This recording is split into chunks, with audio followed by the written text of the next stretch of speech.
Truth is making a comeback. America's Top Stories with Lisa K. Donner. He was the fall guy in the greatest and most pernicious spying scandal in American history. We're talking about George Papadopoulos. In an LN exclusive interview with Washington political columnist Tim Donner, the former Trump campaign operative waxed eloquent about what a long, strange trip it's been. The interview in its entirety airs Sunday, June 9th on LibertyNation.com and selected stations across the Radio America network. Tim Donner, yes, we are related, joins us now with highlights from that fascinating interview. Hi, Tim, and welcome to Truth TV. Thanks, Lise. Good to be here. First of all, I got to get the skinny. What was he like? Arrogant, down to earth? Was he what you had expected? Well, he seemed like a good guy, and still incredulous at the whole thing and how he was set up as a patsy, a fall guy, for a scandalous deep state plot to thwart the candidacy and then the presidency of Donald Trump. I mean, George Papadopoulos, he was a straight shooter in our interview, just the facts, ma'am. But he went deep because it was obvious that I'd read the book. So I think it takes it to a different level.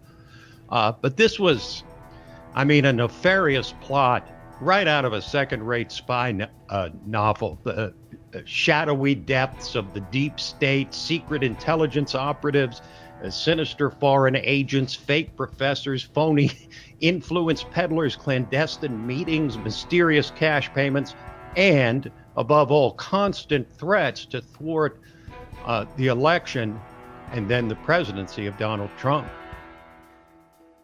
Tim, I have here a couple of clips from your interview that I want to play for our viewers. As far as we could determine, there are three key players: Joseph Mifsud, Alexander Downer, and Stephan Halpern, all who intersected with Papadopoulos.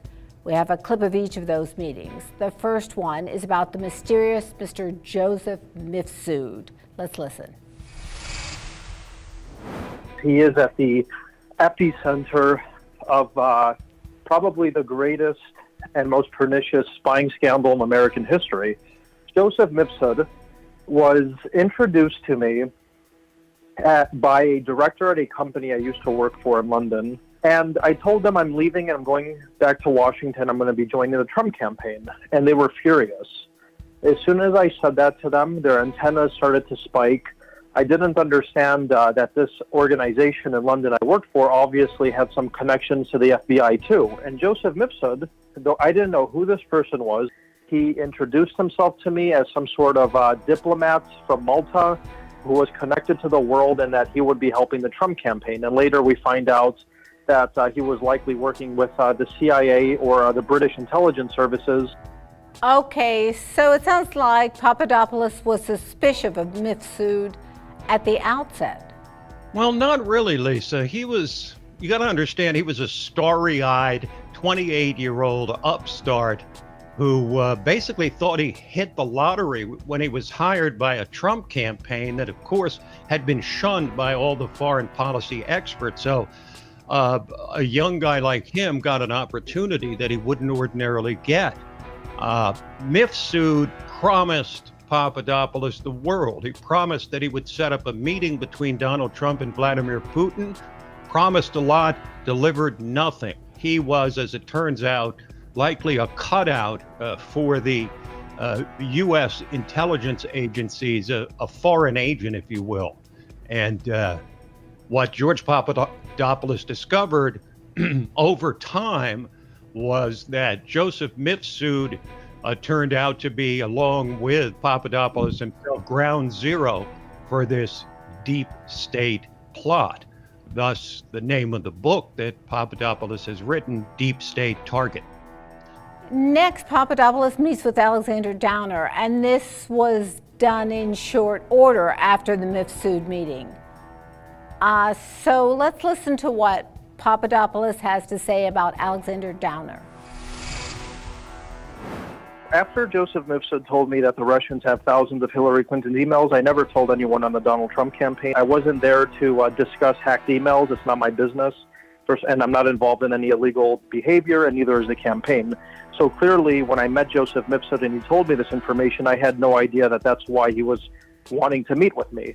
So then I met an Australian diplomat very suspiciously 10 days after Joseph Mifsud told me this information. And Alexander Downer is one of Hillary Clinton's and Bill Clinton's best friends in the world.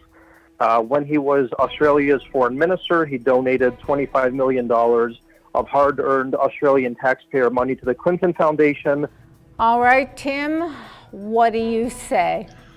Well, Lisa, this introduces another element that has been ignored, of course, by the remarkably incurious elite media, and that is the Clinton factor. This guy, Alexander Downer, identifies as a man who steered millions in Australian taxpayer dollars to the Clinton Global Initiative, the Clinton Foundation.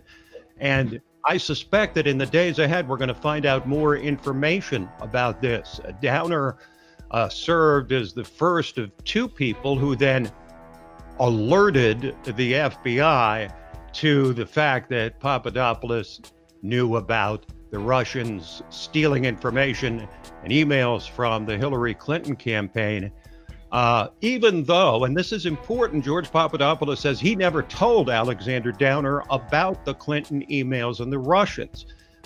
He never told him that the fact that Russians had infiltrated the Clinton campaign, according to information he had. So right from the start, it was clear that Alexander Downer was working in conjunction with Joseph Mifsud and the U.S. intelligence agencies.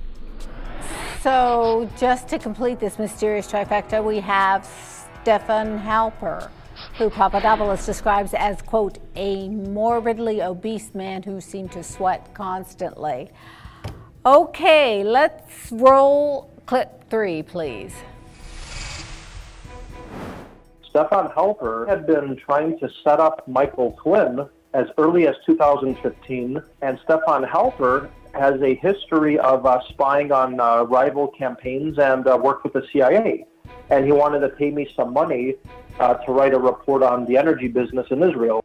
He introduces me to this assistant who clearly was an agent, and I was very suspicious about her. And that's what Donald Trump has declassified. That's what members of Congress now are openly discussing regarding transcripts of my meetings with informants. And we're going to get to the bottom of who actually was handling this guy and why he was trying to entrap Flynn and me.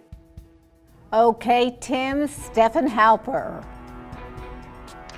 Well, so it might appear in hindsight that Papadopoulos was suspect of the walrus, as Stephan Halpern was called, that his antenna might have gone up, but at the time he didn't, because the reason that the meeting occurred with Halpern was that Halpern had offered Papadopoulos $3,000 to write a foreign policy paper on a subject totally unrelated to Russia. He was lured to London, and then he was hectored and attacked verbally by Stephan Halpern.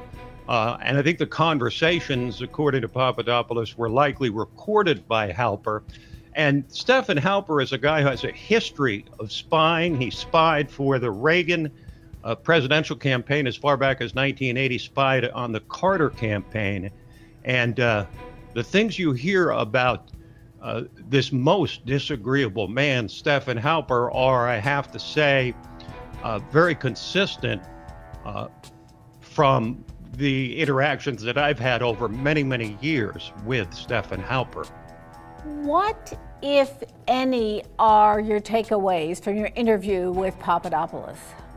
Well, the facts as he lays them out in the book, Lisa, are very persuasive of the idea that there was, in fact, a conspiracy among the U.S. intelligence agencies, the Obama administration, and importantly, perhaps the Clinton campaign, and perhaps even Joe Biden was involved in the effort to prevent the election of Donald Trump. And if by some remote chance Trump was able to win the election, they would be able to cripple his presidency. And you see that ground zero of George Papadopoulos flowered into what became the Mueller special counsel investigation, which balkanized the nation and had the Trump administration back on its heels for more than 2 years. And finally, how can people hear the entire Tim Donner, George Papadopoulos interview? Well, we're running a 3-part series on Liberty Nation, which lays out the various elements of this conspiracy described by George Papadopoulos. The entire interview will run on Liberty Nation Radio on Sunday, June 9th. You'll be able to hear it, and it's really must-hear radio. And it'll also be heard along the Radio America network in 36 or so stations across the country. Thanks so much for joining us, Tim. My pleasure, Lisa. That's Washington political columnist Tim Donner, also known as Lisa's Better Half.